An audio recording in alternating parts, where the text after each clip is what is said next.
Olá, boa noite, bom dia, boa tarde, boa madrugada, dependendo do momento que você esteja, né, nos assistindo. Eu sou Erison Silva e não se enganem, tá? Eu sou mediador, sim, do grupo de estudo de filosofia da moral e ética do Genifil, mas também sou mediador do nosso grupo de estudo Franz Fanon, né? E hoje estamos reunidos aqui com uma galera gigantesca, né? A Carolina, a Kátia, o Eric Clinton, o Guilherme, a Júlia Braga, Laila, Massi, né, Marquinho, Heidson, para começar, né, a debater, ler, né, coletivamente e refletir sobre as obras do Franz Fanon, pensador contemporâneo, né, nascido na Martinica, colônia francesa, que lutou na Segunda Guerra Mundial, que, né, entrou na Sorbonne, em Paris, não conseguiu se adaptar lá na Sorbonne, passou, foi para Lyon, né, foi para outra universidade, onde estudou com Merleau-Ponty, diga-se de passagem, né, teve contatos com Sartre, Simone de Beauvoir, participou da Revolução, né, da Guerra de Independência da Argélia. Então, é um cara assim extremamente rico em história, mas ele também é extremamente rico em pensamento e reflexão, né? É alguém que pulsa, que é vivo, né? Que ao contrário do que fizeram, né? Tentaram fazer com ele a todo momento vivia de uma forma espetacular, né? Eu tenho a mania de parar de utilizar os conceitos de autor para avaliar os filósofos, né? E eu não sei se para Nietzsche o Franz Fanon seria um super-homem, uma espécie de super-homem. Para mim, eu acho que talvez ele é, certo? Porque eu acho extraordinária a história dele e não é por acaso, a gente vai dar uma olhada aqui, tá bom? Ainda tem um bocado de gente aqui, deixa eu ver, pedindo para entrar. Tem a Raquel Conceição e tem a Larissa Tavares. Tu lembra os nomes? Leitor tá aqui. Eu lembro só de uma Ágata. Aí tem a Rebeca Serafim. Guilherme da Silva.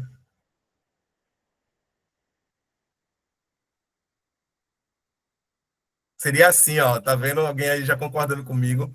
Tem uma professora, Sônia. Larissa Tavares.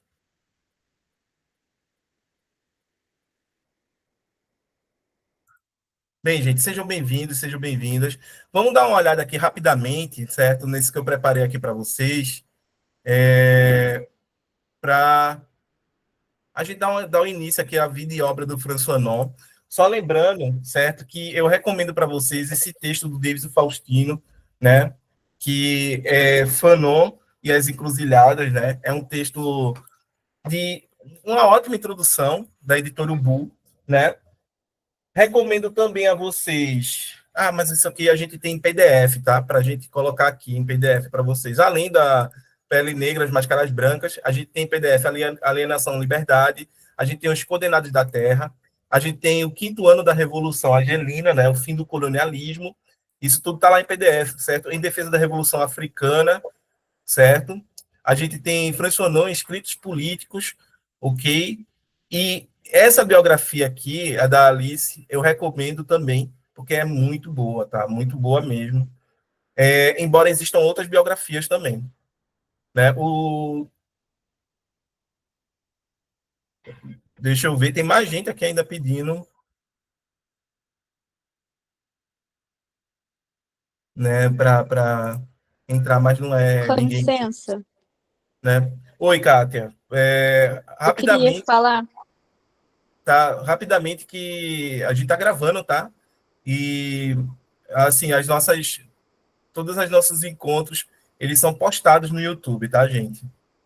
Só avisando a vocês. Kátia, pode falar. Rapidamente, só, tá? Eu acho muito importante essa pauta, porque eu sou uma estudante de direito e eu batalho contra esse racismo estrutural, e eu acho que pode ser um tema para o meu TCC, se vocês acharem uma boa ideia. Eu acho que pode ser um tema legal, e eu vou usar o livro que vocês estão recomendando no meu trabalho. Muito obrigada. Beleza, beleza.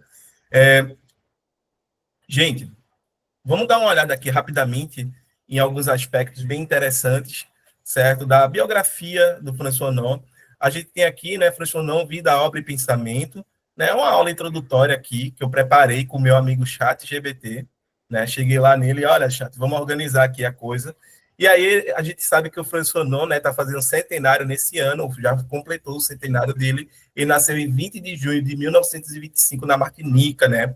Que é uma colônia da França aqui na América Central, ok? Aí a formação em medicina e psiquiatria em Lyon, na França, né? Ele participou, ele só conseguiu entrar aqui nessa formação, certo? Por conta que ele participou da Segunda Guerra Mundial, né? Nas Forças Livres da França, quando a França ficou ocupada ali pelo nazismo, tá, gente? E aí, enquanto a França, né? Enquanto a França, como é que se diz? Estava ocupada, ela saiu recrutando muita gente, inclusive das suas colônias, e Fanon foi um desses que foi recruta e foi lá lutar, né? Então, como veterano de guerra, ele teve acesso às universidades, ele conseguiu entrar lá, né? Primeiramente na Sorbonne, na Universidade de Paris, não conseguiu se adaptar ali por conta do racismo, né? Que era bem operante naquela época. Daí saiu e foi para Lyon. Em Lyon, ele teve a formação dele, né, em medicina e psiquiatria. E aí é onde a gente vai ter o quê? A gente vai ter. é, A gente vai ter. Como é que se diz? Ele tendo contato com Merleau-Ponty, ele tendo contato com intelectuais franceses como Jean-Paul Sartre, né? Ele tendo contato com a Simone de Beauvoir, ele tendo contato com grandes. é, Como posso dizer, com grandes pensadores da época que estruturavam o pensamento, tá, gente? Então, o que é que a gente pode colocar aqui? Isso já é bom, porque eu já trago para vocês um trechinho do livro do Denis Faustino, né? Por onde começar a ler Fanon, que é o primeiro capítulo, e aí vocês podem dar uma olhada aqui, né? Deixa eu colocar para vocês, né? Franz Omar Fanon, né? Foi definitivamente um personagem histórico das encruzilhadas. Nascido em 20 de junho de 1925, no seio de uma família de classe média em Fort-de-France, na Martinica, foi participante e protagonista de importantes acontecimentos sociais, políticos e teóricos de sua época na África, na Europa e no Caribe. A minha A presença região. tá com Ah, Laila, né? Tá, Laila. Oi, perdão, qual é o YouTube de É vocês? xereca velha, eu quero gozar. Remover. Tchau, Laila. Qual é o YouTube de vocês? Genefil. Ixi, já vem gente colocar de novo. É bom que tá gravando, tá, gente? Tá gravando e fica gravado aqui o que você tá fazendo, entendeu? E aí, quando, né, a gente tiver o vídeo, a gente pode simplesmente mostrar para a polícia, né? Hoje a gente tem polícia digital, e talvez pode ser que a polícia civil bata na sua porta um dia desse aí, tá? Fica à vontade para praticar crime e depois pagar por ele. Bem, voltando aqui, gente. Aqui, no seio de uma família de classe média em Fort-de-France, na Martinica, foi participante e protagonista de importantes acontecimentos sociais, políticos, teóricos de sua época na África, na Europa e no Caribe. A região que assistiu os seus primeiros passos nessa encruzilhada ainda hoje é considerado um departamento ultramarino insular francês no Caribe, e os seus habitantes, a grande maioria composta de descendentes de africanos, que não se reconheciam. Enfim, vamos retomar, porque eu acho que a derrota deles acontece quando a gente continua fazendo o que a gente se propôs a fazer, né? Então, vamos lá, gente. Bem, colocando aqui as coisas, certo? Do modo... Eu espero não ter que expulsar mais ninguém, né? Tira Eli, Elizabeth, ok. Elizabeth tirando. Mas ela já não está aqui. Só tem o Martinho, o leitor que não falou nada até agora. e só. Eu acho que aparentemente o problema é realmente com pessoas estudando sobre colonização Não. e racismo, né? Bem, o problema. Bem, se eles têm problema com isso, posso fazer muita coisa. Me parece que esse é o problema, sabe? Porque não consigo compreender por que seria. Qual que é o problema aqui do que você está falando? Né? Bem, continuando aqui, gente, certo? O que é que a gente tem, então? Que o Fanon, ele vai trabalhar na Argélia, depois da formação dele, né, no hospital psiquiátrico lá, colonial, e depois, né, ele acaba se envolvendo com a Frente de Libertação Nacional, a FLN, onde ele vai se engajar mesmo, certo, num trabalho revolucionário de libertar o povo argelino da situação colonial. E é interessante isso, porque talvez seja o momento onde todas aquelas ideias que o Fanon ele vai estruturar, né, no Pele Negra, as Máscaras Brancas, nos livros dele ali dentro da universidade, essas ideias vão acabar sendo colocadas em prática, né? A gente vê isso quando a gente lê o Alienação e Liberdade, do François Fanon, quando a gente vai ler, né, o fim do colonialismo, quinto ano né, da guerra,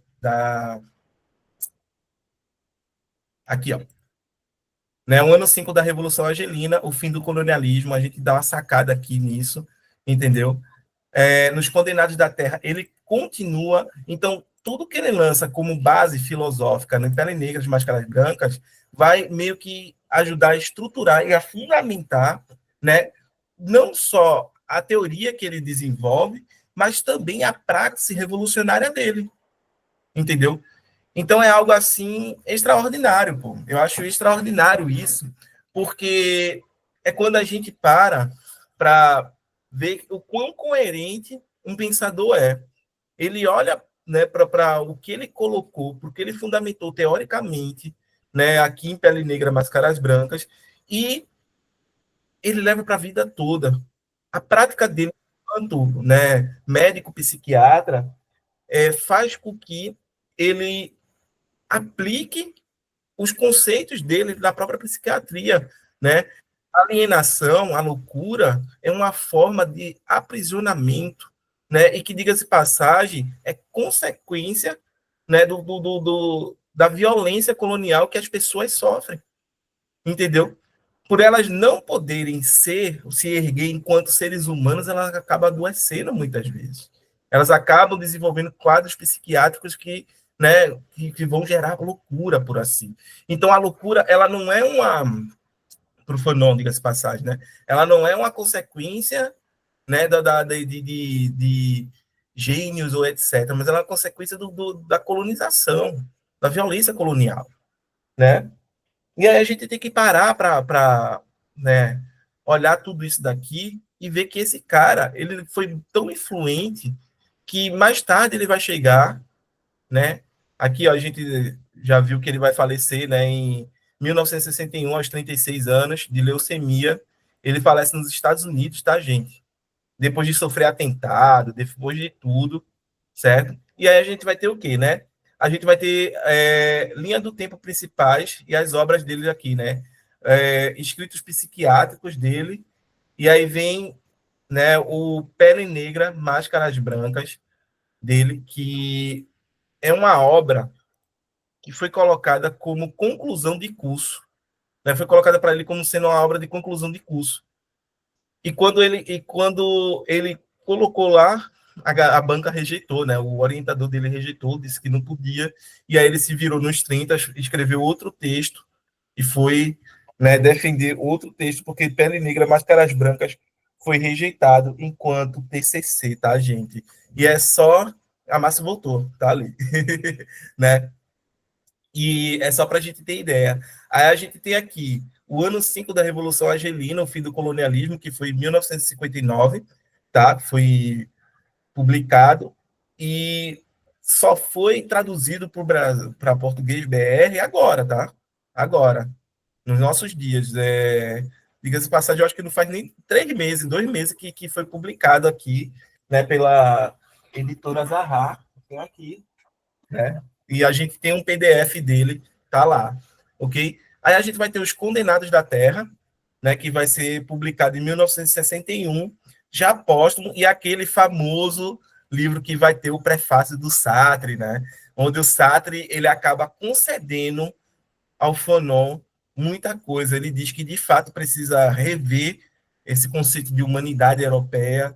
Ele olha para a noção, né, de humanismo e vê que é um humanismo muito limitado. A gente precisa rever isso. Então, é como se o Sartre ele concedesse a razão a Fanon das críticas que o Fanon traça ao humanismo, das críticas que o Fanon acaba traçando, certo? Vamos dizer assim, as formas, né, tanto a filosofia existencialista do Sartre quanto as outras filosofias humanistas vão tomar, tá? É incrível porque quando você lê o Existencialismo é Humanismo, né, lá do Sartre, que é a conferência, você espera que, caramba, que coisa extraordinária, etc. E aí vem Fanon e traça uma crítica ao humanismo que praticamente implode o prédio. Ele mostra que esse humanismo, certo, produziu uma forma de violência brutal, certo, chamado colonialismo. Entendeu? Que não só coloniza geograficamente regiões, certo, países e etc., mas colonializa a psique, a psicologia das pessoas, e mais do que isso, a ontologia das pessoas. Ou seja, desumaniza, leva à desumanização das pessoas. Né? Então, o Fanon, ao refletir sobre esse humanismo e sobre as suas consequências, principalmente sobre a Martinica, a Argélia, ele para e diz, não tem como a gente dizer que esse humanismo é universal. Não tem como a gente aceitar, né, esses critérios de universalidade que estão sendo aí postos. Certo, gente? E aí a gente tem aqui, né, principais conceitos que a gente tem: alienação racial, experiências da desumanização do colonizado, né, que é quando a gente vai falar de todos os complexos de inferioridade, né, complexos de que o cara ele não se vê enquanto humano, gente. Tem uma passagem no Pele Negra nas Máscaras Brancas que só me remete a Michael Jackson, falando bem sério. Só me remete a Michael Jackson. Por quê? Porque o cara ele tem sonhos em que ele sonha em se tornar branco. Ele passa por uma porta e quando ele passa por essa porta ele se torna branco. E aí você vê que o desejo dele, que está sendo sublimado, é o desejo de embranquecer. Né? É o desejo de embranquecer. Note que Fanon ele não tá dizendo, mas a gente tem que afirmar ser negro, tem que afirmar tal identidade. Ele não está afirmando isso. Né? Fanon ele vai dizer que o cara que enaltece ou que diminui o cara que enaltece o negro é tão ruim quanto aquele que o diminui, entendeu? O que a gente tem que colocar no patamar de humanidade mesmo, puxar para ali, e não nem para um patamar de superior e nem de inferioridade, né? Máscaras brancas, né? A assimilação forçada da cultura do colonizador. Isso daqui, cara, é basicamente isso. Tem uma imagem que o Davidson Faustino utiliza que é muito boa para os nossos dias, que tá 3, né, crianças negras tomando um baculejo, como é que se diz? Sendo revistado pela PM, pela polícia na parede. E aí tem uma criança negra passando pela batida, colocando uma máscara branca, né? Colocando uma máscara branca no rosto. O que é que isso quer dizer? Que significa que muitas vezes, para a gente escapar do estereótipo, né? Para a gente escapar de toda a violência, né, que resta aí do colonialismo, a gente acaba assumindo máscaras que vão tentar nos tirar desse local. Né? Eu só me lembro da Ágata, da menina que morreu lá, né, foi assassinada, e que os pais dela estavam justificando que a menina não fazia nada de errado, que ela fazia balé, que ela fazia inglês, entendeu? Que ela frequentava cantos que não tinha nada a ver. E isso daí é o quê? Certo, gente? Qual é o problema, né? Eu vou falar no contexto de Recife, mas qual é o problema do cara gostar de dançar o passinho, o tecnobrega? Né? Qual é o problema do cara gostar de uma cultura que é uma cultura periférica, entendeu? Porque eu tenho que gostar de uma determinada cultura, que essa cultura me desvincula, né, dos estereótipos e dos arquétipos que foram colocados para mim, que eu tenho que corresponder, e assim eu vou estar literalmente ligado, né, à criminalidade, ligado à marginalidade em mais de um sentido, certo? Então, é isso que a gente tem que parar para colocar, né? Que é um questionamento do que é essa máscara branca e qual é a profundidade dela que ela atinge da gente, porque muitas vezes a gente também não consegue se olhar no espelho por conta dessa máscara branca. A gente não consegue se enxergar enquanto sujeito. Por quê? Porque o meu olhar não é o meu olhar. Não é o olhar do sujeito para, né, o próprio sujeito, mas é o olhar do outro, né, do colonizador, sobre quem eu sou. Então, é esse o ponto aqui que o Fanon ele busca colocar com essa metáfora da máscara branca, que é repleta, tem um peso semântico gigantesco, gigantesco, né? E aí a gente vem o colonialismo e a violência, né? Que é o próximo ponto aqui. A gente vai aprofundar, eu só estou colocando esses pontos, porque são pontos basilares no pensamento de Fanon, mas a gente vai aprofundá-los, tá, gente? Colonialismo e violência. A violência como resposta inevitável à violência colonial. Isso daqui tem um debate dele com a Hannah Arendt, tá, gente? A Hannah Arendt chega aqui a debater com o Fanon dizendo que a violência não pode ser um método de libertação, né? Só que não existe outra forma de se libertar. A França não vai embora da Argélia se os caras disserem, olha, por favor, a gente quer ser livre, entendeu? E vão embora, né? A gente quer a nossa emancipação, entendeu? Não vai, os caras não vai porque estão lucrando muito, estão lucrando horrores, e não importa se esse lucro vem a partir da desgraça de uma nação inteira, da desgraça de um povo inteiro, entendeu? Então, qual é a forma? Tem que expulsar os caras à força mesmo, tem que tirar por via de força, entendeu? O Fanon, ele é o cara que é taxado pela Arendt como violento e tudo mais. Só que aqui, nessa disputa entre Arendt e Fanon, talvez Fanon esteja muito certo. Porque não tem outra forma da gente se defender de uma violência tão brutal quanto é o colonialismo, que não seja através da própria violência. E nesse ponto aqui, o Fanon, ele não só vai contrapor a Arendt, como ele vai influenciar movimentos como Panteras Negras, Malcolm X, certo? Vai influenciar outros movimentos de libertação, tanto na América Latina, quanto na África, quanto, né, em outras colônias na Ásia.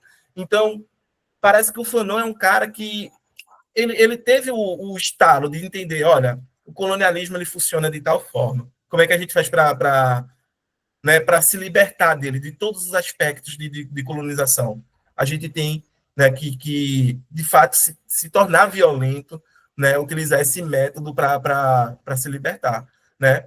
O Malcolm X está nisso aí, tá, gente? E a gente tem aqui desalineação, né? A reconstrução da identidade do colonizado, que é um ponto extraordinário, que é onde entra a discussão sobre identidade. E agora, gente? Como é que a gente vai reconstruir? Libertou o cara, quem eu sou? Tirei a máscara, arranquei a máscara branca. E agora?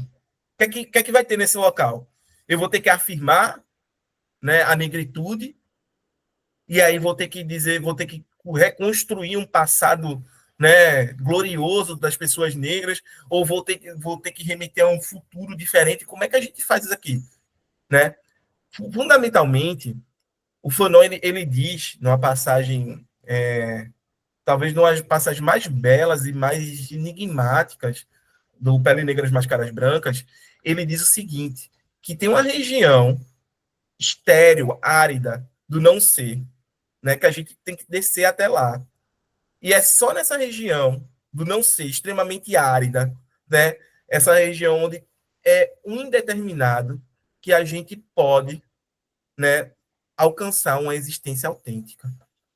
É só aí que a gente consegue alcançar uma existência autêntica, né? E isso daí é extraordinário, porque é como se, né, muitas vezes dizendo, eu não tenho como dizer o que vai ser a gente antes da gente se libertar. A gente tem que antes chegar nessa zona do não ser. A gente tem que antes descer ao indeterminado. E quando a gente desce ao indeterminado, é que a gente vai poder, né, criar, é que a gente vai poder, né, existir de forma autêntica. Então é só aí que a gente se liberta, gente, né? Por último, nação e cultura, papel da cultura na luta pela libertação, né? Isso é muito importante e, assim, a cultura existe vários aspectos, dentre eles a religião. O Fanon ele vai dizer que a religião muitas vezes aliena a gente, vai dizer que muitas vezes a religião ela tira, né, o nosso ímpeto de batalha, ímpeto de lutar contra aquilo que está posto, contra a violência, contra a dominação, certo? A religião muitas vezes faz isso, tá, gente? E aí a gente tem aqui contribuições do Fanon, né, para a filosofia e psicologia, análise da colonização como processo de desumanização, né? Eu falo, né, ligeiramente que esse processo de desumanização ele é racionalmente organizado, ele não é por acaso, né? Ele foi muito bem organizado, diga-se passagem, que desde os filósofos modernos, quando a gente vai pensar lá, né, o Descartes, a criação do sujeito, o próprio Hegel, Kant, etc., né, eles têm uma visão de quem é esse sujeito. Tá? Esse sujeito não é o negro, não é o colonizado. Né? Esse código, né, esse rescódigo, essa coisa pensante do Descartes, não está pensando na gente, não, tá?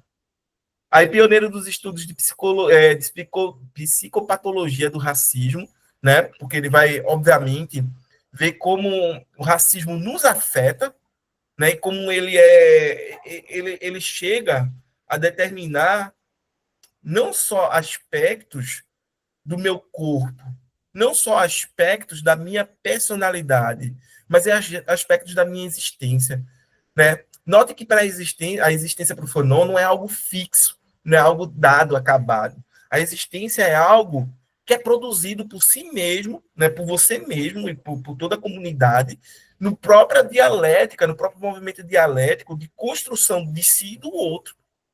É por isso que é tão importante aquela passagem do Fanon no Pele Negra nas Casas Brancas, da dialética do Hegel, quando ele vai falar que a dialética do reconhecimento do Hegel não condiz, né, ao processo da relação entre o colonizado e o colonizador.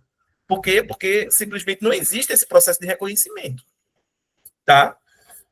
Então, é bem como posso dizer, é bem complexo, mas ao mesmo tempo faz total sentido, porque é quando a gente passa por esse processo de construir, né, o mundo e se construir enquanto constrói o mundo, que a gente também, vamos dizer assim, se autodefine.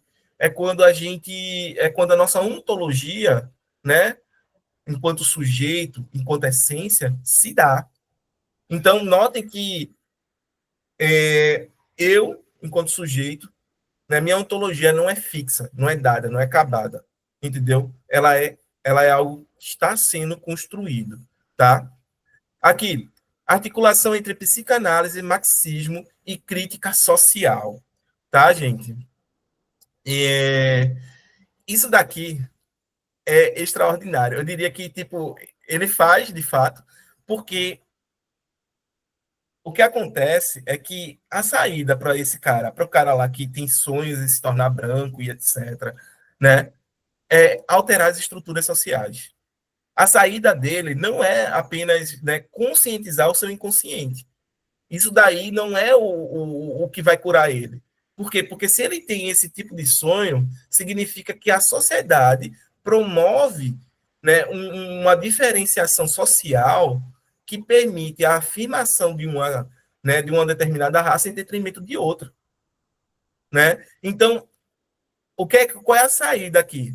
A saída, obviamente, é ele passar pelo processo de psicanálise, a saída é ele conscientizar o inconsciente dele, mas, efetivamente, ele tem que transformar as estruturas sociais. E, ao transformar as estruturas sociais, né, é que ele vai, de fato, ser livre, é de fato que ele vai conseguir, né, se libertar. Agora, notem que isso daqui é uma pegada do Fanon que eu acho extraordinária, que talvez ele modifique muito, a questão da dialética do reconhecimento. Porque, para o Fanon, né, o sujeito ele só vai se libertar, ele só vai ter o reconhecimento dentro do coletivo, dentro da coletividade. Eu coloquei até isso no meu projeto de mestrado. Né? E eu só me liberto coletivamente. Não é a relação entre o indivíduo, entre o escravo e o senhor, entre o colonizador e o colonizado, mas é entre uma nação que está sendo colonizada e uma outra nação que está colonizando. Então, a relação não é de um indivíduo para o outro, a relação é de uma coletividade para outra coletividade. Você consegue compreender isso? É esse o ponto. A dialética do reconhecimento do Fanon não é a dialética de um sujeito para o outro, mas a dialética de um grupo, de um coletivo para outro coletivo, de um coletivo que está sendo dominado pelo aquele coletivo que domina. Certo? E isso daqui é um ponto essencial na compreensão de como ele se apropria desse movimento dialético do Hegel. Tá, gente? É um ponto extraordinário para mim. Se eu for aprovado em qualquer mestrado, eu vou ter o maior prazer de me aprofundar nessa temática, certo? Porque eu fiquei empolgado quando eu escrevi isso. Eu digo, cara, poxa, até eu agora parei para pensar, isso aqui é um ponto que vale a pena. E aí eu estou lendo Norton, eu estava lendo, né, os intérpretes dele, inclusive o Deison Faustino, que são, tá, tem autores aqui, gente, que são, né, desde Faustino aqui, mas aqui, e aí depois eu coloco aqui o Norton e o outro que é que é a dialética, esse cara aqui, né? Eu não sei como pronunciar, é o Otto Seikio Uta, certo? Que ele faz aqui a dialética da experiência do Fanon, entendeu? É um livreto, mas é um livreto pesado, né? Que eu recomendo para quem está afim de estudar isso daqui. Tá bem, gente? Aí, impactos do pensamento do Franz Fanon, certo? Influenciou os movimentos anticoloniais na África e no Caribe, inspirou líderes como Amilcar Cabral, Steve Biko, Malcolm X, né? Teve forte influência nos estudos pós-coloniais. Aí tem essa galera aqui, certo? Eu poderia adicionar que ele influenciou, vamos lá, né? Quem ele influenciou? Bell Hooks, Angela Davis, ele influenciou a Grada Quilomba, né? Seja para negar ou afirmar o que o Fanon falou, ele influenciou essa galera. Ele influenciou, né? O leitor sabe muito bem aí, tem uma lista de gente que ele influenciou bem mais, mas ele influenciou a Claman Baby, ele influenciou eu esqueci o nome dela, a Silvia. É o Winter?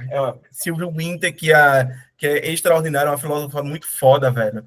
A mulher, só para vocês terem ideia, ela cita Fanon, ela cita. Tem um texto que ela cita Fanon, ela cita o cara que é. Como é que é ser um morcego, Thomas Nagel, e ela vai citando uma série de autores assim, de filosofia da mente, e depois ela, no meio do ensaio dela, ela faz uma transformação gigantesca. É foda. Não, eu acho que é. Deixa eu ver aqui. Só um segundo.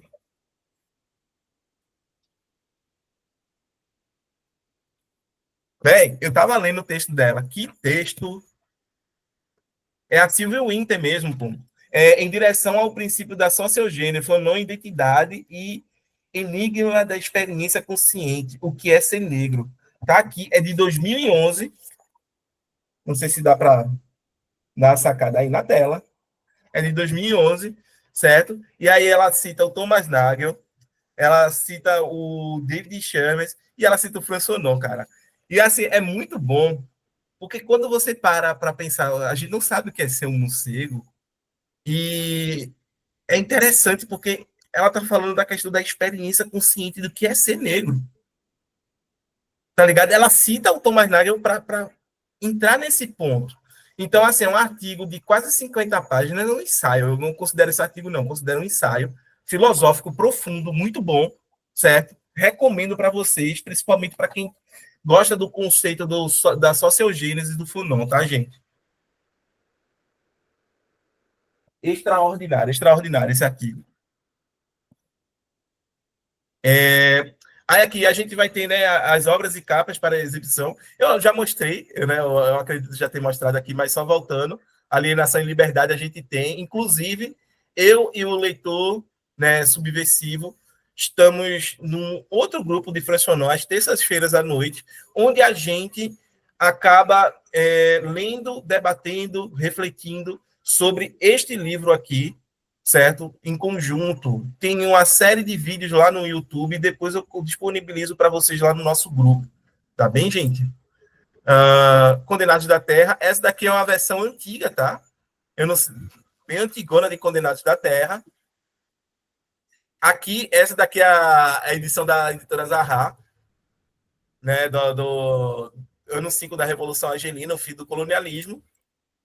Né? E aí que a gente vai ter a defesa da Revolução Africana.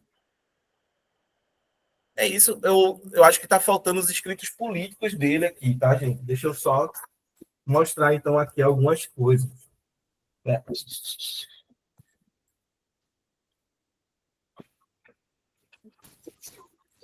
Ó, a editora Ubu lançou em 2022 esse daqui, que é uma nova edição, né, do Pele Negras, Máscaras Brancas. Aqui tem um prefácio da Grada Quilomba, gente. Muito bom, muito bom. Assim, eu gostei porque ela faz uma crítica contundente ao Fanon, certo? Ele diz, beleza, a gente vai libertar o homem, mas e a mulher, velho? Como é que é essa história aí? Né? Conta direito, né? E eu acho massa, pô. Eu acho massa porque você tem que entender que todo pensador, ele comete erros, ele tem as suas limitações de época, de historicidade, e o Fanon, muito mais, porque ele diz que ele é um pensador da sua época, ele não é um pensador atemporal, ele é alguém da própria época dele, entendeu? Aqui, os escritos políticos que a gente tem em PDF, e aqui, ó, por uma Revolução Africana, que é o novo... Né, são as novas edições, né? Condenados da Terra por uma Revolução Africana, da editora Zahar, né? Eu tive a felicidade de comprar todos na medida que saíam, porque eu estava trabalhando no estado de Pernambuco enquanto professor. Gente. O salário é pouco, é curto, mas eu consegui ainda. Né? Eu fiz esse esforço. Né? Sabe como é que é? O cara tá interessado, quer estudar, e não, né?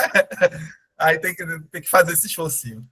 Ok? E você sabe qual que é a regra, né, Erickson? Se você compra, você não precisa ler. Então, por isso que eu sempre compro o livro, entendeu? Que aí eu não preciso ler, já... Uma vez que você adquire, já tá lido, assim. Tem essa regra? Você não precisa ler, tá na Constituição. Ixi! Meu Deus, eu vou ser preso.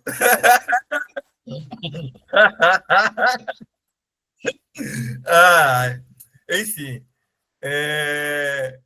Gente, aí aqui essa é a edição da UFBA, tá? Eu acho até interessante ela. Acho massa, gosto. Porque essa daqui ela vai ter um prefácio que é do Gordon.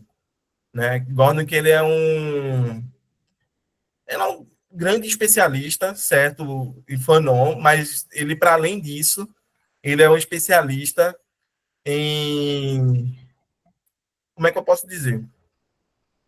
Em estudos africanos, estudos, né, étnicos, e é um cara forte. Ele é que vai escrever esse livreto aqui.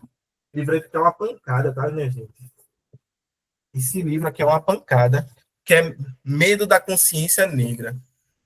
Isso aqui é uma pancada, velho. Uma pancada de 300 páginas. É pesado, meu velho. Entendeu?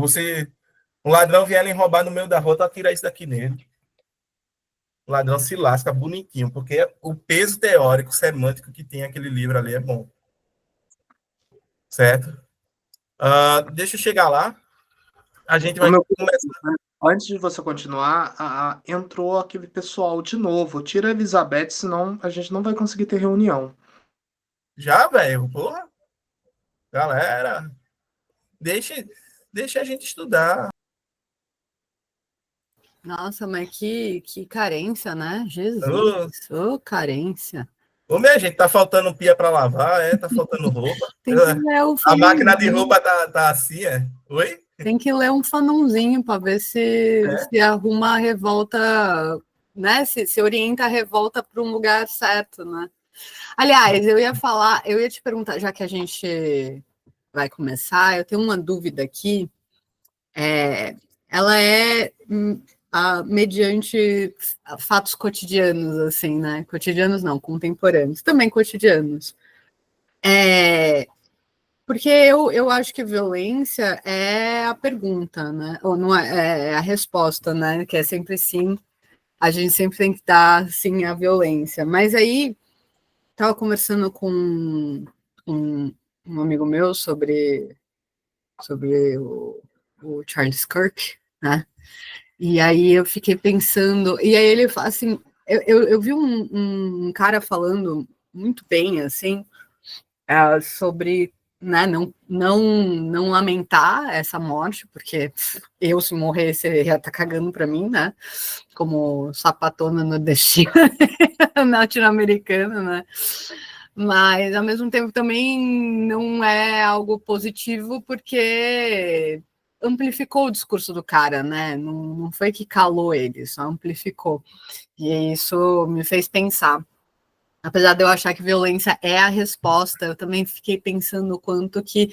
E aí você falou alguma coisa do tipo, né, essa violência coletiva, né, versus uma outra violência coletiva, e aí eu fiquei pensando, pô, isso aí é uma outra... Porque a gente ficou olhando esses rompantes americanos, né, de violência, independente de da onde veio para onde foi, né? Não independente, porque depende, mas eu digo, se essa fosse uma morte contra um sujeito, de uma pessoa de esquerda contra um sujeito de direita, a gente pensa algumas coisas, mas parece que não é o que aconteceu, né? E aí eu fiquei pensando assim, essa violência que a gente recebe, né, fica parecendo, mas se os dois lados fizerem, mas não tem um lado equilibrado, né? Não existe, o antissistema não está equilibrado com o pró-sistema, o sistema é o sistema, né? Exato. O problema todo é que, imagina você viver num... É porque a gente tem a experiência de país autônomo, que é o Brasil. Né? Por mais grotesca que seja o nosso cenário hoje político atual, né, por mais distópico que seja com esse Congresso, né, o que eu posso colocar é que a gente tem autonomia para estabelecer nossas próprias leis, para tomar nossas próprias decisões e para decidir por nós mesmos o que a gente vai fazer do nosso país. Entendeu?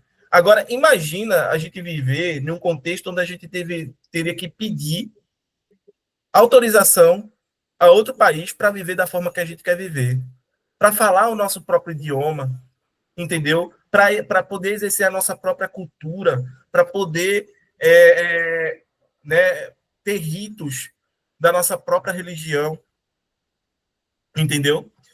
Então, isso tudo é algo assim que é muito forte, porque além de a gente, né, ter que passar por essa humilhação, que é uma humilhação grotesca, a gente não está no mesmo patamar da nossa metrópole, porque nós somos colônia, né?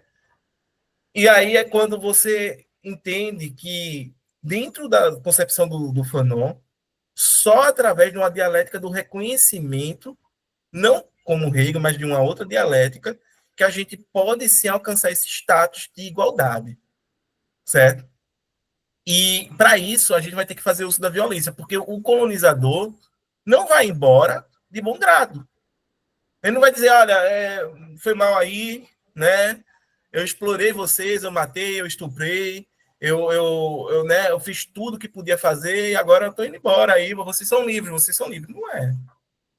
Não é assim, entendeu? Uma coisa que é muito foda, e quando a gente olha para esse cenário aí do cara que tomou um tiro, né, desse cara que tomou 2 tiros, é que ele pregava, né, que as pessoas deviam se autodefender, que tinha armas e tudo mais. Só que ele também pregava que as pessoas negras viviam melhor na época da escravidão, Ele pregava a superioridade de determinada classe social e etnia sobre outras etnias e classes sociais. E ele viu, no final da vida dele, né, uma revolta diante disso. Entendeu? De uma forma ou de outra, eles vão ser obrigados a reconhecer isso. Eles vão ser obrigados a reconhecer agora como igual o outro, né?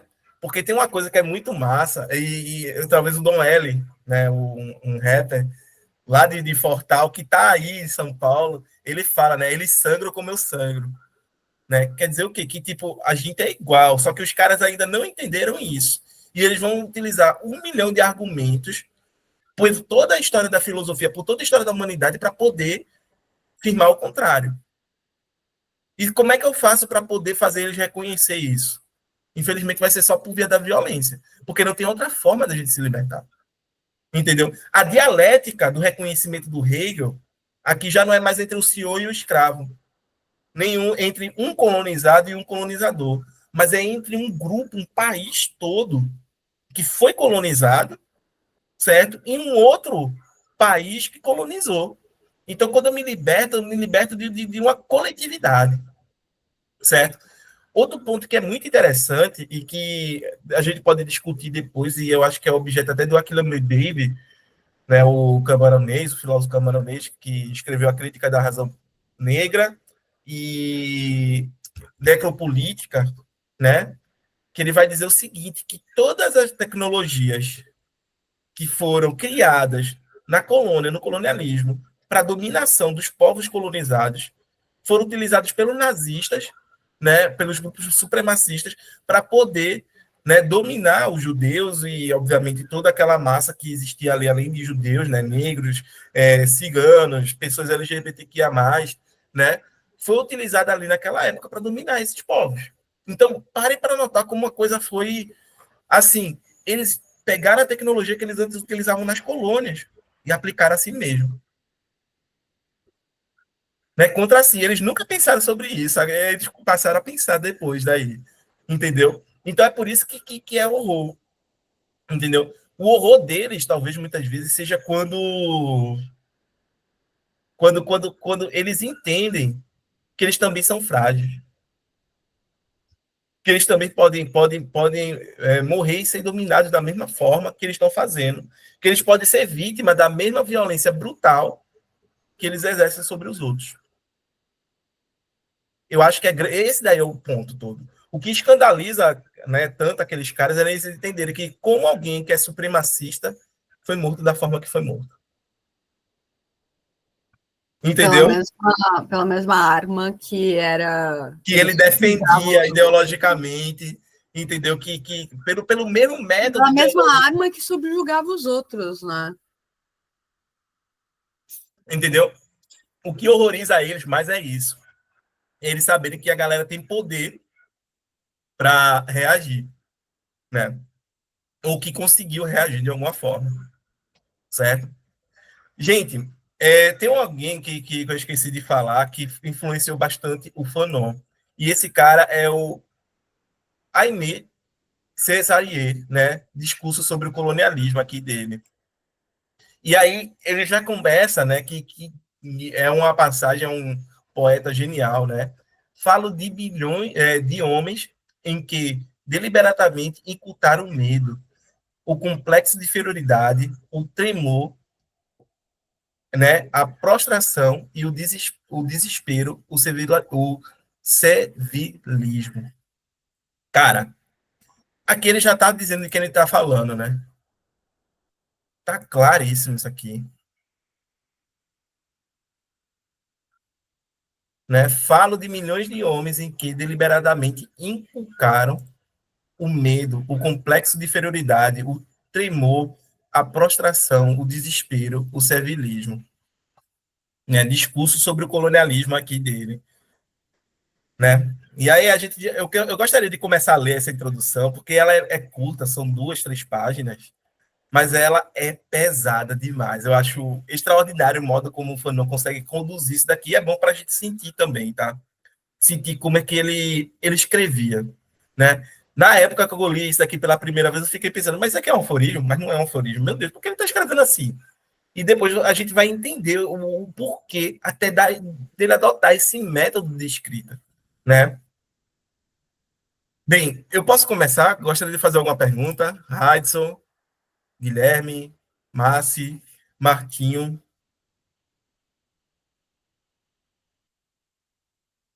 De boa? Tá de boa. Então vamos lá, né? A explosão não vai acontecer hoje. Ainda é muito cedo, ou tarde demais. Não venho armado de verdades decisivas.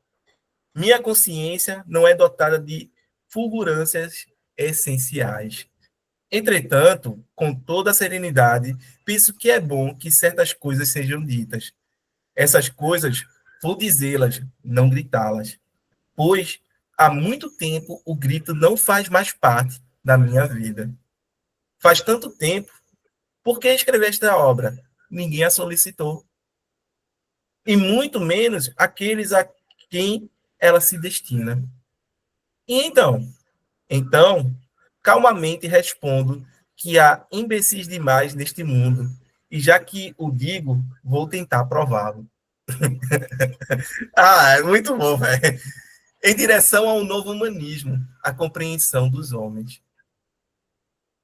Nossos irmãos de cor, creio em ti, homem. O preconceito de raça, compreender e amar. De todos os lados, sou assediado por dezenas e centenas de páginas que tentam impor-se a mim. Entretanto, uma só linha seria suficiente. Uma única resposta a dar e o problema do negro seria destituído de sua importância. Que quer o homem?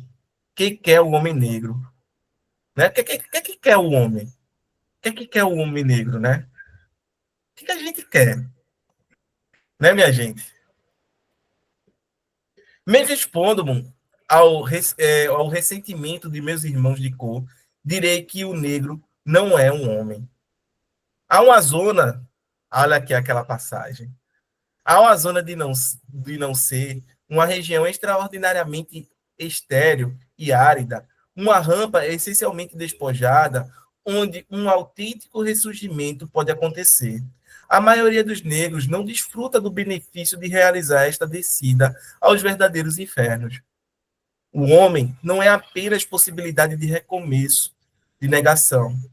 Se é verdade que a consciência é atividade transcendental, devemos saber também que essa transcendência é assolada pelo problema do amor e da compreensão. Um homem é um sim vibrando com as harmonias cósmicas, desenraizado, disperso, confuso, condenado a ver se dissolverem, uma após as outras, as verdades que elaborou.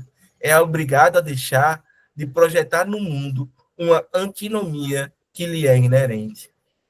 O negro é um homem negro.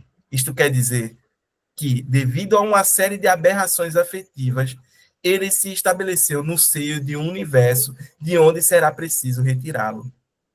O problema é muito importante. Pretendemos nada mais, nada menos, libertar o homem de cor de si próprio. Avançaremos lentamente, pois existem dois campos, o branco e o negro.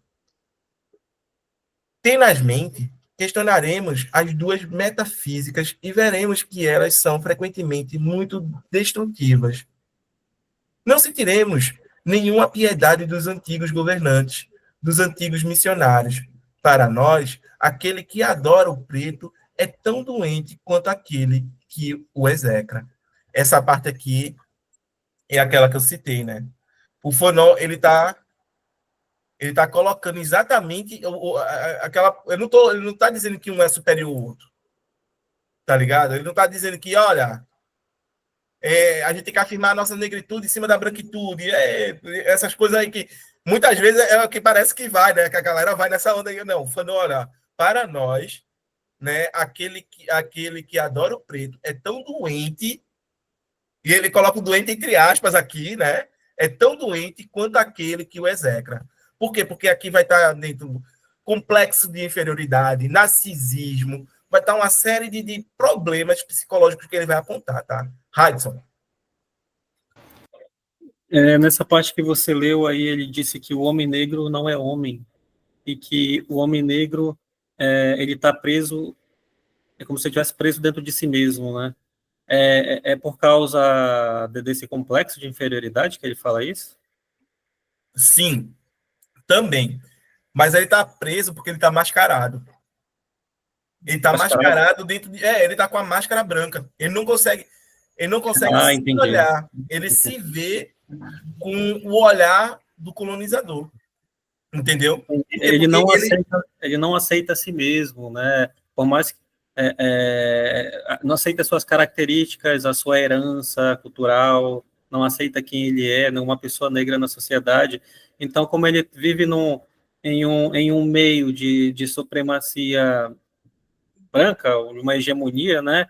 Então, ele acaba, ele não quer ser o diferente, ele não quer ser aquele que é deixado de lado, ele quer pertencer àquilo ali, então ele acaba, como eu posso dizer, negando a si mesmo, é nesse sentido? Ele acaba negando-se e afirmando a cultura, os valores, os costumes, a religião, certo, do colonizador. Entendeu? É o exemplo do que eu dei da Ágata, dos pais da Ágata, dizendo: Entendi. olha, a minha filha, né, ela fazia balé, ela fazia inglês, ela não tem nada a ver com isso daí. Por quê? Porque ela está com a máscara branca. Entendeu? Ela vai querer, máximo, utilizar essa máscara branca para se distanciar da violência, entendeu? Que é aplicada a quem se afirma. Uhum. E posso fazer mais uma pergunta? Fica à vontade. Assim, eu sei que eu não tenho um lugar de fala, né? Quase eu não entendo sobre esse assunto, por isso que eu estou aqui, né? Tentando entender. Mas assim, porque uma vez eu já vi algumas pessoas, né, comentando sobre esse assunto, aí eu já vi alguém falando assim que uma pessoa, por exemplo, uma pessoa negra, ela não sofre. Eu acho que eu vi isso hoje também, quando estava aquela confusão toda lá, falando assim que uma pessoa negra ela não comete racismo ou preconceito, né? Eu acho que foi isso, comete preconceito. Aí quando eu ouvi isso, me causou uma certa estranheza, assim, né? Porque é, é, eu vejo assim, por isso que quando eu disse que eu não tenho lugar de fala, né? Eu não sei, né? Eu, eu, Relaxa. digo- eu penso assim, porque se houve tanto preconceito, né? Se houve, não houve, né?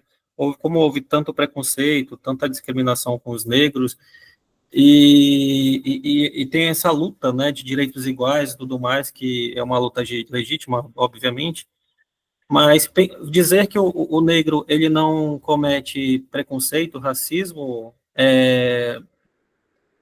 não seria um pouco, não sei, estranho assim, porque digamos que de fato, né, haja uma lei que diga, bom, o negro ele realmente não comete preconceito, não comete racismo, mas só que isso com o tempo.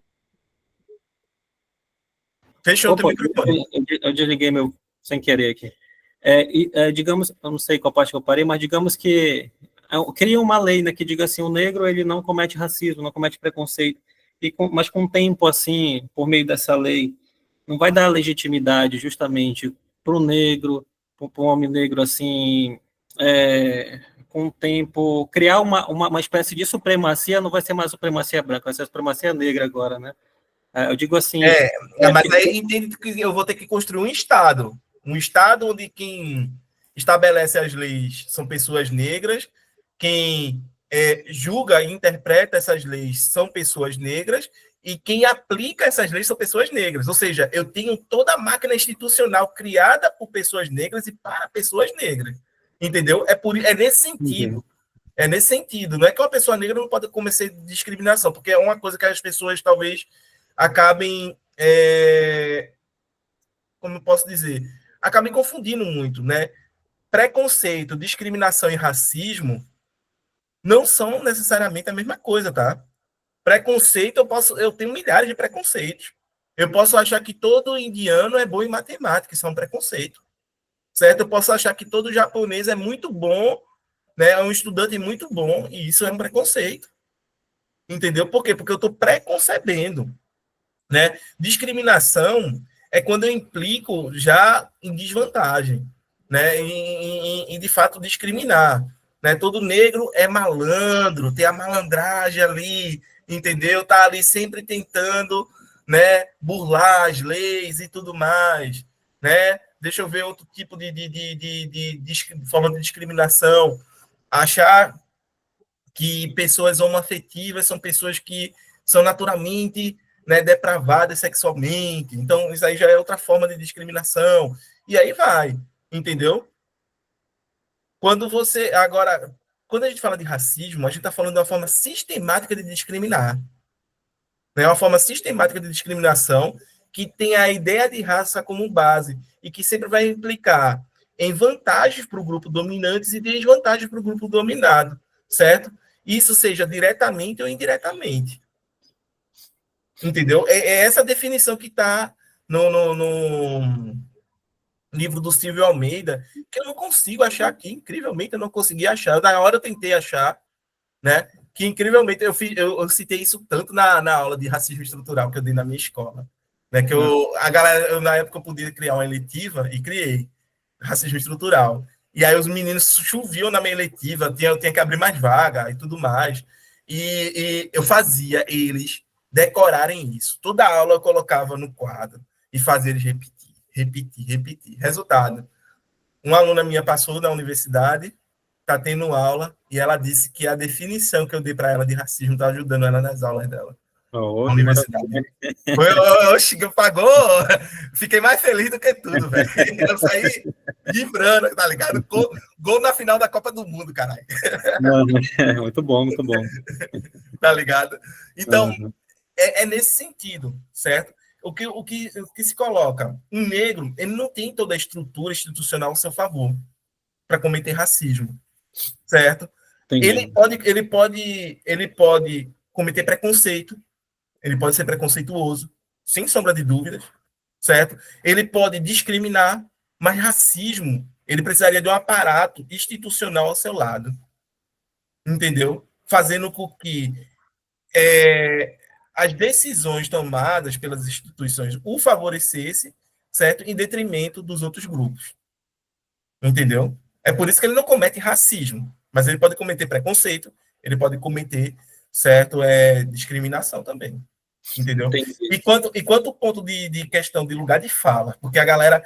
Ninguém lê o livro da Djamila. Eu quero dizer isso, Djamila, se você estiver me assistindo, ninguém lê o seu livro e se leu, não entendeu. Djamila Ribeiro. Porque quando a Djamila Ribeiro, pelo menos eu li o livro dela, certo? Diz que a gente tem lugar de fala. Isso não significa que eu não possa falar sobre determinados assuntos. Que eu esteja interditado de falar, por exemplo, da questão, certo? LGBTQIA+, porque eu não sou LGBTQIA+, certo? Isso não quer dizer isso. Só quer dizer que eu não falo enquanto alguém que tem a experiência de. Eu falo como alguém que ouviu, que estudou. Então, eu não falo em primeira pessoa, eu falo em terceira pessoa. Entendeu? É para você compreender isso daí, minha gente. Pelo amor de Deus, lugar de fala não interdita, não impede de uma pessoa falar sobre determinado assunto. Certo? Não impede de uma pessoa branca falar sobre racismo, não impede de uma pessoa hétero, certo, falar sobre questão LGBTQIA+, ou sobre questões feministas, questões de violência contra a mulher. Pelo contrário, é bom que fale. É bom que provoque a discussão, o debate e a reflexão para que as pessoas se tornem conscientes, certo, desse debate, se tornem conscientes dessas questões, certo? E que não venha a praticar os mesmos erros que as antigas gerações praticaram. Eu já ouvi tanto falar nesse negócio. Oh, perdão, nem levantei a mão. Pode falar, Márcio, depois eu falo. Cara mal educado. Pode falar. Eu tenho um problema com esse conceito, porque se é isso mesmo que você está falando, e ela já veio falar em público que o local de fala não é isso, ninguém me entendeu. Então, ela especificou muito mal, porque ninguém entendeu, então desculpa, a culpa é dela. Ou acho que está tentando rever um negócio que socialmente foi o tiro no pé, porque não é só um problema do movimento negro, é um problema que eu tenho também com o movimento feminista, né? Assim, porque é um saco. Aí eu não posso ouvir um homem falando sobre esse rolê, e aí cria um argumento de autoridade, que acho que é das piores coisas que podem existir em qualquer tipo de militância independente. Mas, se é isso que você está dizendo, mas aí eu não sei se eu entendi ainda, né?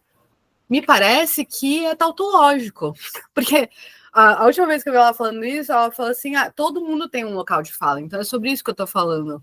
Tá, e? Então por que a gente tá falando sobre isso? Todo mundo sabe, isso é óbvio, todo mundo tem um local de fala. Se você está querendo dizer que existem locais de falas que são mais valorizados do que outros, ok, é sobre isso que você está falando, sobre o que a gente está militando. Então, eu não entendo por que, então, isso se tornou uma grande coisa que se tornou, então, é um conceito ruim, porque se tornou uma arma contra aquela pessoa que discorda, porque o problema não é esse, o problema é eu aqui como mulher virar fazer, mas você não tem um local de fala, porque é isso que a gente usa, né? Você não tem um local de fala para dizer isso, isso e isso, ou o seu local de fala é como um homem, então eu tenho algum tipo de soberania em relação a este assunto. Aí a gente hierarquiza, fragmenta, e eu não sei mais para onde a gente vai, sabe? Nesse... Enfim, não sei se eu me fiz clara, assim, na minha... Sim. Porque eu acho que o grande problema foi quando essa questão de local de fala chegou aos movimentos sociais, tá? Quais coletivos feministas, coletivos do movimento negro, né? Coletivo LGBTQIA+, porque muitas vezes esses coletivos, né, eles se diziam que eles eram invadidos por pessoas que não participavam da experiência deles, certo? E que falavam muito sobre a experiência deles, certo? Só que falava enquanto terceira pessoa e não enquanto primeira pessoa. Não enquanto, eu passei por tal coisa, né? Eu me senti... Não, olha, fulano passou por tal coisa, é o meu irmão, é meu pai, meu tio, meu avô, entendeu? E isso daí trouxe... No começo dessa reunião, a conversa era infelizmente, molde, né? Antes da gente sofrer o ataque hacker, né, dessa galera aí, a gente estava tendo esse momento de pessoas de chegar e dizer, olha, eu passei por racismo, aconteceu tal e tal coisa assim comigo em tal e tal lugar, né? Fui punk. E aí aquela coisa, dentro do coletivo, você vai olhar para a pessoa e vai dizer, não, olha, é de fato punk, mas aí a gente tem que reagir. A gente tem que fazer alguma coisa aqui para modificar essa questão. Entendeu? Seja ir na delegacia fazer um BO, seja fazer um protesto, seja fazer uma manifestação pública, alguma coisa a gente tem que fazer. Certo? Dentro do coletivo seria isso. Mas aí, quando você está falando não, foi uma pessoa que eu conheço que passou por isso, aí acabou-se. Então, tipo, é como se desarmasse e tomasse o tempo do coletivo para isso. Aí qual foi que os caras disseram? Olha, não tem lugar de fala. Entendeu? Bom, teu lugar de fala não é esse aí, não. Calma aí, escuta mais, não sei o quê, e vê quem está passando por isso. E aí foi quando eles, né, utilizaram esse termo, meio que subvertendo muito ele, entendeu? Mas para uma utilidade do coletivo naquela circunstância, certo? Porque isso vem, e eu tenho experiência disso, isso vem de quem de fato faz movimento social. Entendeu? E a galera se engana, quem faz movimento social é o povo que não lê, que não se instrui, que não procura universidade, que não procura, certo, grupos de estudos. Pelo contrário, a galera que faz movimento social é a galera que é monstro intelectual, tá, gente? Muitas vezes são intelectuais orgânicos, o que são chamados de intelectuais orgânicos, certo? São intelectuais que a gente vai ter Lélia Gonzalez, a gente vai ter a Neuza Santos, certo? A gente vai ter o Abdias, entendeu? A gente vai ter intelectuais orgânicos que foram formados aí de movimento social, sem estar dentro da universidade, certo? Quer dizer, desculpa, a Lélia Gonçalves passou pelo dentro da universidade e tudo mais, mas esse é o ponto, entendeu? Tem muita gente que já está lendo livro atrás de livro, formando consciência, formando uma compreensão de mundo, entendeu? Querendo estar dentro do coletivo para discutir isso, para poder contribuir com o coletivo, e não pode, porque vai ter gente que, né, vai falar a partir de um lugar de fala diferente. Mas a questão de você dizer que todo mundo tem um lugar de fala, eu entendo, porque ela está querendo, mais uma vez, colocar um ponto de dizer que não existe imparcialidade. Ninguém fala de a partir de lugar nenhum, certo? Todo mundo fala a partir de um local que é histórico, que é socialmente concebido, certo? Que tem determinados critérios, determinados padrões que já estão pré-estabelecidos antes mesmo de você chegar nesse mundo. Então, quando você chega nesse mundo, você já chega numa cor, numa classe, em um gênero, certo? Você já está ali repleto de arquétipos, né, estereótipos que estão sendo viabilizados, né? Ou melhor, estão sendo colocados para você e você vai acabar internalizando, queira ou não queira. Entendeu? É muito mais nisso. Quando ela diz que todo mundo tem um lugar de fala, é que ninguém é imparcial. Para mim, tudo bem, eu compro isso, ninguém é imparcial. Perfeito. Estamos de boa. Né? Se for esse o caminho da disciplina... Mas não é tautológico isso? Todo mundo tem, assim... Tá, mas isso não é o que se tornou depois, factualmente, enquanto a gente tenta ter diálogos e ir para algum outro lugar, porque aí se tornou uma ferramenta da CIA para implodir tudo. Eu acho que implodiu. Não, o problema... Assim, quem é o local de fala se tornou quem é você? Quem você pensa que você é para falar isso?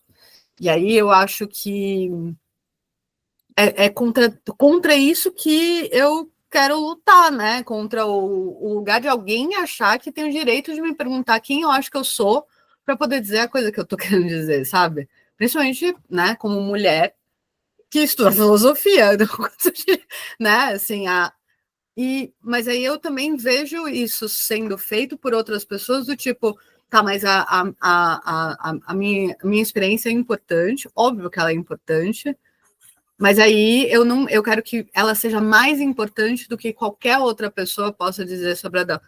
Mas é que isso vai acontecer em várias situações, entendeu? Não independente do...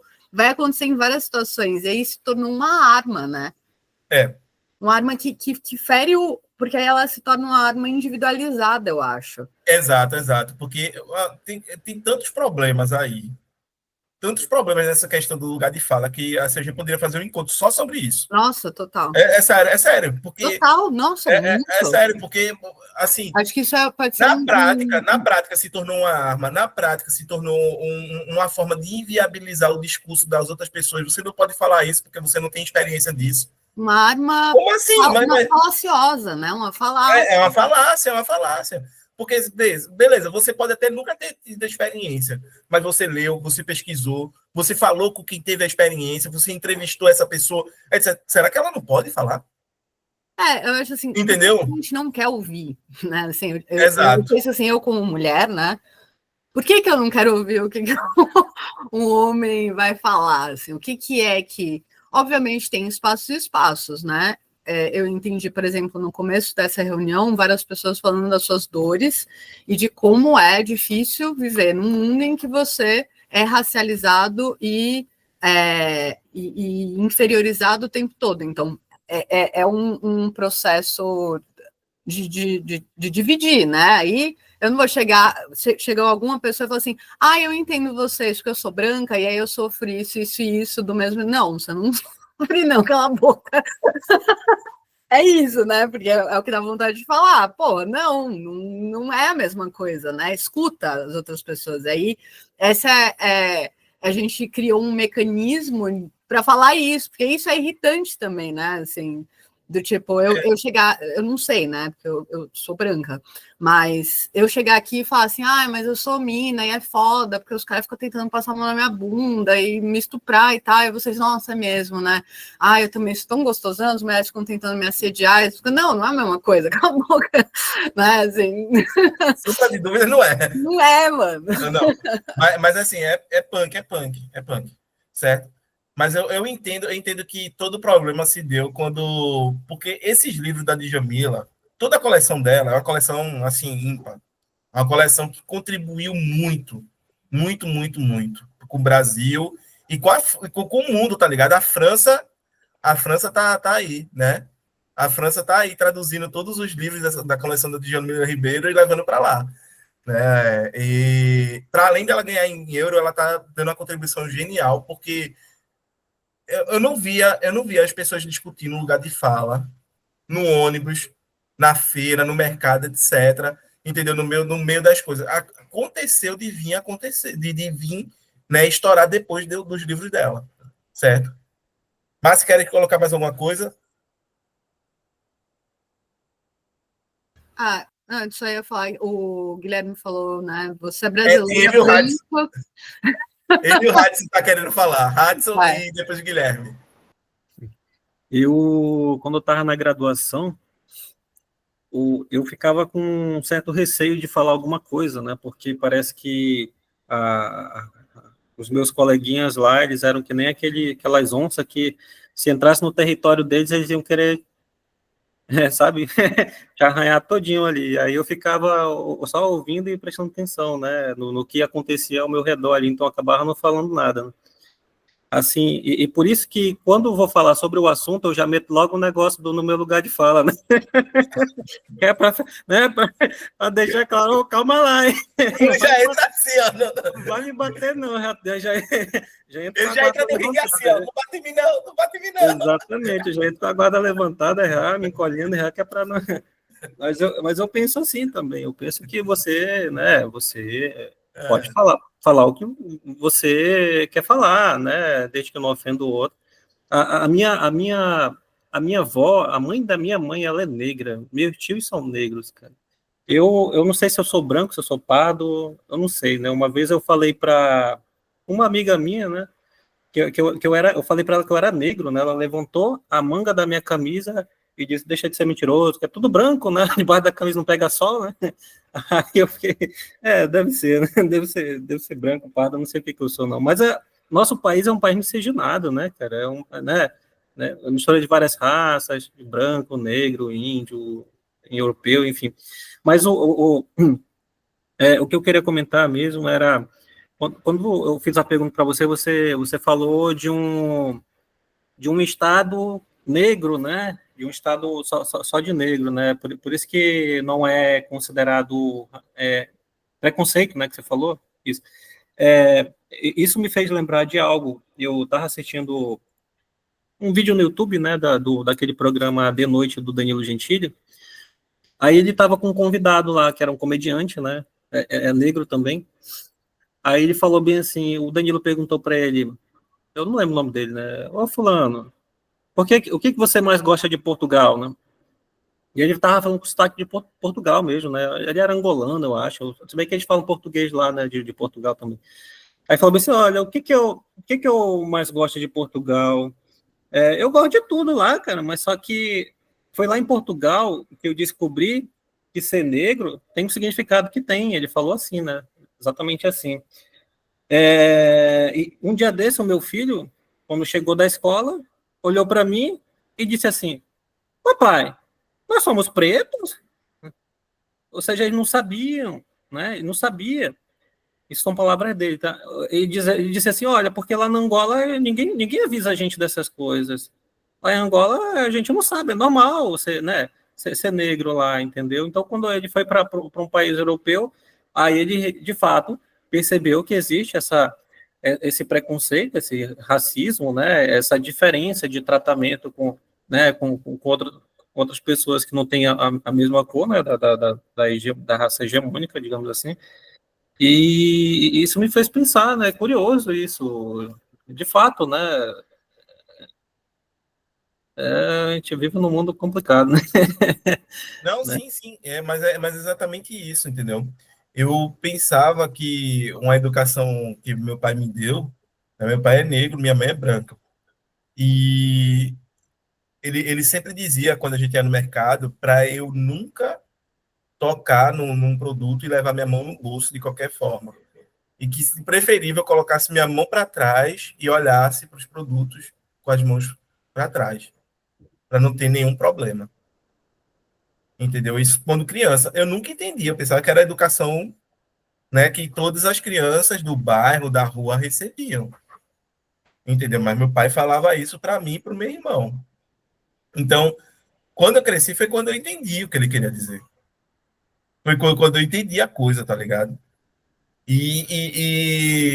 Assim, é, é estranho, Hudson, porque eu não me via como negro até frequentar determinados locais.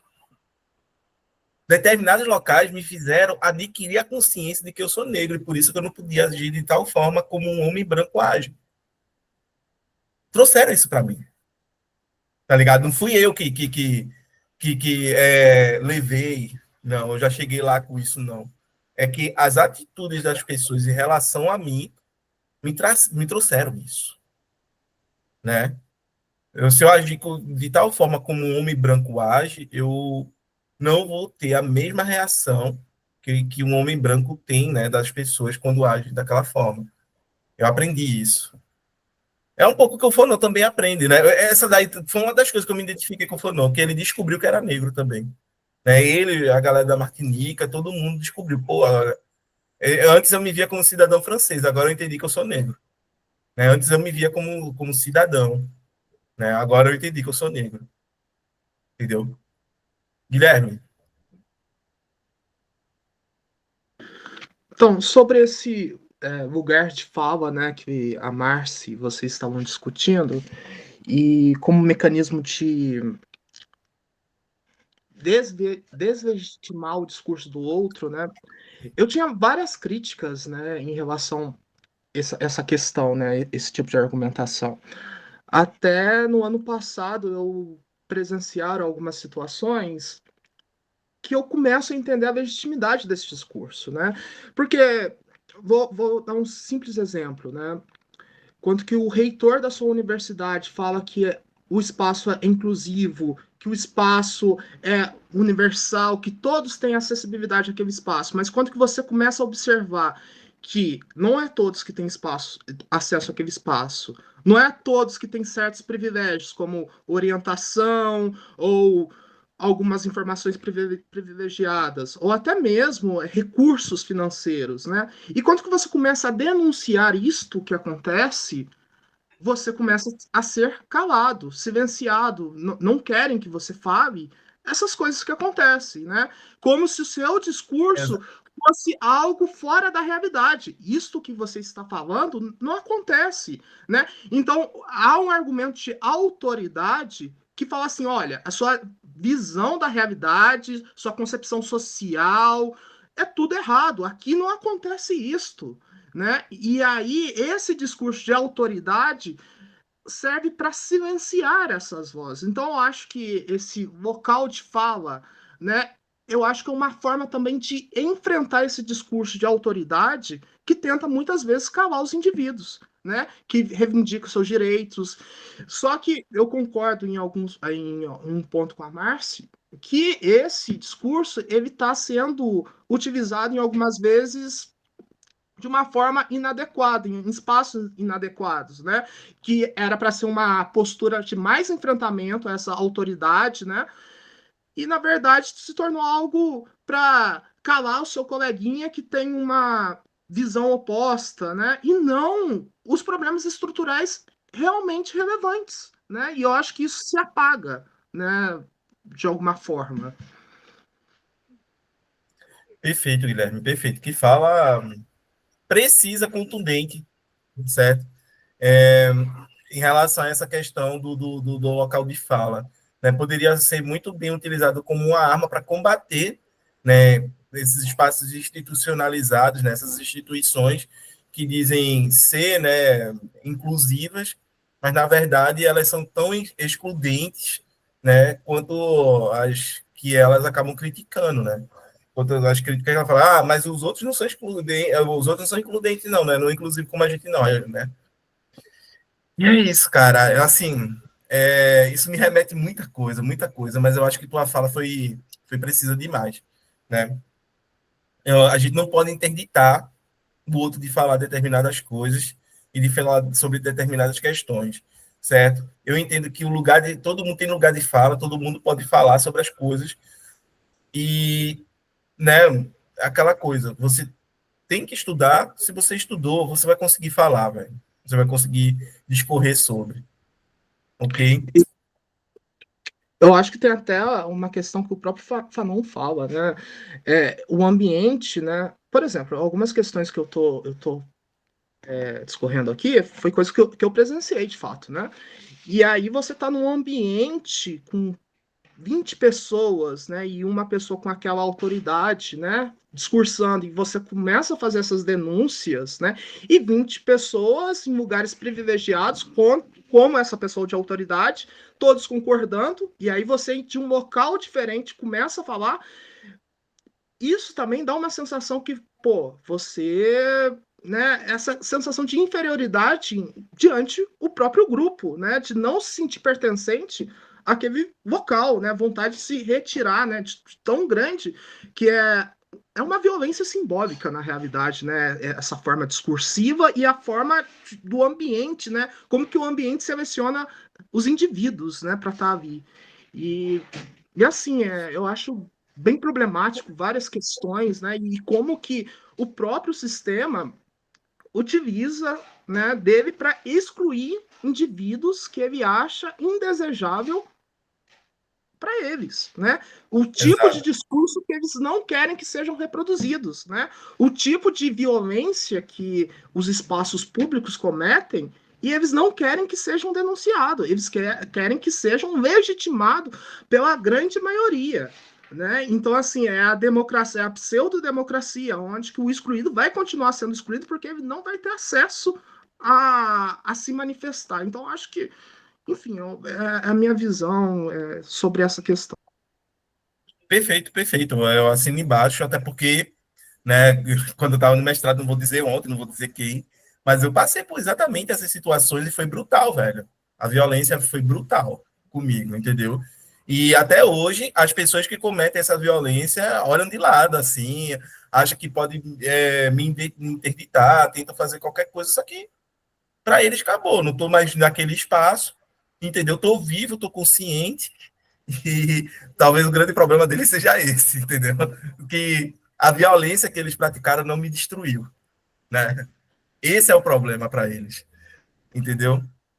E, assim, o Fanon, ele passou por isso, tá? Ele foi para Lyon, ele saiu, né, de Paris, né, da Sorbonne, e foi para Lyon exatamente por não conseguir lidar com o ambiente da Sorbonne naquela época. Entendeu? Não consegui. Ele saiu, ele foi fazer a formação dele em outro canto. E aí foi quando ele estudou, ele teve aula com o Merleau-Ponty, né? Pelo menos é o que dizem. É o que está na bibliografia dele. Márcio. Eu ouvi você falando aí. Teve outro dia que eu estava falando com alguém, aí veio aquela coisa essa pessoa se acha melhor do que os outros, né? E daí ela falou, ela se acha melhor do que os outros, coitada, deve se achar muito inferior. E aí eu fiquei pensando, não, sabe quando veio assim uma luz na minha cabeça? Não, a pessoa que se acha superior, ela acha que ela é superior, ela não, no fundo, não acha que ela é uma coitada, no fundo, ela não é um pobre coitado, se vê menor, não, ela se acha melhor. Entendeu? E aí é bom a gente começar a entender isso, assim, não só da pessoa, mas dessa posição social, né? A pessoa que se acha melhor, ela no fundo não está com medo de que você descubra que ela é uma pobre coitada, que no fundo, todo mundo vai ver que na verdade ele é broxa, sabe? No fundo, aquele arrombado acha que ele é melhor do que você mesmo, entendeu? Ponto. Desculpa, Márcia. Desculpa. Não, mas é isso mesmo. Mas, enfim, Brocha. Ó, o Radson, tá vendo? Mas assim, minha gente. Exatamente. Esse caso psicanálise disfarçado, Guilherme, aqui no chat, né? Ele me conhece, ele sabe que eu não gosto de psicanálise. O que eu tô fazendo aqui? Eu só tenho 6 anos. Né? Só 6 anos de psicanálise. Vou saber. Né? Mais 4 já pode exercer, né? Já pode exercer ser psicanalista, né? Porque são 10 anos para ser psicanalista, né? Mas é bom isso. O Guilherme é psicanalista, eu sou contra o Guilherme. Ah, diferente. Mas é bom porque, assim, que o Guilherme esteja aqui, porque o Fanoni vai fazer uma crítica à psicanálise freudiana, né? E ele vai ser um dos caras que vai... Eu sou crítico à psicanálise, uso ela como instrumento econômico, mas não é que eu seja dogmático, vou na escolinha, rezo um Pai Nosso pro Freud e vou lá. Não, eu tenho sérias críticas também, ela me conhece também. Ótimo saber disso. Sinto muito bem de saber que você não é aqueles psicanalistas dogmáticos, né? Porque toda vez quando eu tenho amigos, etc., que precisam fazer terapia, precisam fazer psicanálise, eu digo, olha, tem que procurar alguém, né? Quando é um amigo negro que eu sei que passa por perrengues, tem coisa aí que, se você for para alguns, eles não vão conseguir alcançar, eles vão achar que é outra coisa, enquanto, na verdade, o teu problema tá aqui, ó, na raça, e aí tem que saber trabalhar essa parte, né? É um problema material, né? Exato. Entendeu? Muita gente acaba meio que esquecendo disso. Entendeu? Gente, são 10 horas. Eu só quero terminar de ler essa partezinha aqui, porque é onde o Fanon meio que lá, ele acaba amarrando aqui o ponto dele, né? O ponto, talvez, que vai dar toda a margem para esse livro, para a vida dele enquanto intelectual, certo? Ele diz, ó, para nós, aquele que adora o preto é tão doente quanto aquele que o execra. Inversamente, o negro que quer embranquecer a raça é tão infeliz quanto aquele que prega o ódio ao branco. Em termos absolutos, o negro é mais amável do que o tcheco. Na verdade, trata-se de deixar o homem livre, né? E eu acho que essa parte aqui é o suficiente para a gente encerrar hoje, entendeu? Para a gente refletir sobre isso. Porque o Fanon, ele está dizendo, olha, complexo de superioridade, complexo de inferioridade, narcisismo, né? Que ele vai falar sobre o narcisismo branco. Ele vai falar do sujeito estar fechado em si mesmo, certo? Tanto o negro vai estar fechado em si mesmo, o branco vai estar fechado em si mesmo. E aí a gente precisa tratar desse duplo narcisismo, entendeu? Então, tudo isso o Fanon acaba colocando aqui. Sabe qual é incrível? 1952. 1952 ele escreveu isso daqui. Ele terminou de escrever isso daqui. Foi publicado, né? Ele escreveu antes. E é algo tão contundente que a gente, enquanto pessoas, ainda consegue se enxergar nessas palavras, consegue se enxergar nessas linhas. Isso daqui é que eu acho assim, extraordinário. O Fanon, mais à frente, ele vai dizer que ele é um pensador do tempo dele. Ele não é atemporal, ele não é ahistórico. Ele vai dizer que ele é produto da própria história, que se pensa dentro da própria história enquanto se faz da própria história. Vê a coisa do cara. Isso daqui é que é o genial dele. Não é um sujeito ahistórico, não é um sujeito kantiano transcendental, que é esquizofrênico, diga-se passagem, né, que está entre dois mundos lá, né, entre o mundo sensível e o mundo inteligível, entre o mundo transcendental e o mundo, né, que se dá pelo nosso sentido. Não, ele é um sujeito da história, produto da história, que faz história, né, que se realiza dentro do próprio fazer da história. Isso que é o foda do Fanon, né? Então é isso, gente. Somos a resistência. É só isso que eu tenho a dizer. Resistimos a todos os ataques, né? Resistimos a todos e a todos aqui, a todos que tentaram, né, não fazer com que a nosso encontro não fosse realizado hoje. Adriano terá um grande problema para formatar esse vídeo. Eu espero que ele consiga, que ele coloque no YouTube, porque isso daqui é uma vitória, gente. Certo? Podem colocar aí We Are The Champions, qualquer outra música que vocês coloquem para celebrar uma vitória, porque isso é uma vitória, tá? Né? Pode colocar a volta da vitória aí do Dom L. Favela venceu. Favela venceu. Favela venceu. Pode colocar aí, porque é isso. A gente venceu. E é sobre liberdade, né? Sobre liberdade. E é deixar o homem não, é deixar, né, os seres humanos Deixar livres, os humanos. né? Deixar os seres humanos livres, né? Os humanos livres. Ok? Isso que é o que trata-se aqui. É de deixar os seres humanos livres. Se eu fosse para reformular o Flonon, eu tiraria o homem e colocaria seres humanos. Né? Somos todos seres humanos. Entendeu? Dentro das nossas multiplicidades de ser humano. Entendeu? É isso. Vamos dizer assim, da variedade, não da variedade, dos infinitos modos que a gente tem para ser o que a gente é. Né? Eita lá, gente. Obrigado. Muito obrigado, Márcio. Muito obrigado, Guilherme, Hudson. O Martinho aqui, né? Brigadão. Valeu mesmo. E só tenho a agradecer. Agora a gente tem que falar com a Adriana. Cheiro no coração. Daqui a 15 dias ou próxima semana a gente continua. Tchau, gente. Beleza? Valeu. Tchau, tchau. Abraço. Até mais, até mais. Tchau. Cheiro. Se cuidem. Grande abraço. Encerrar aqui.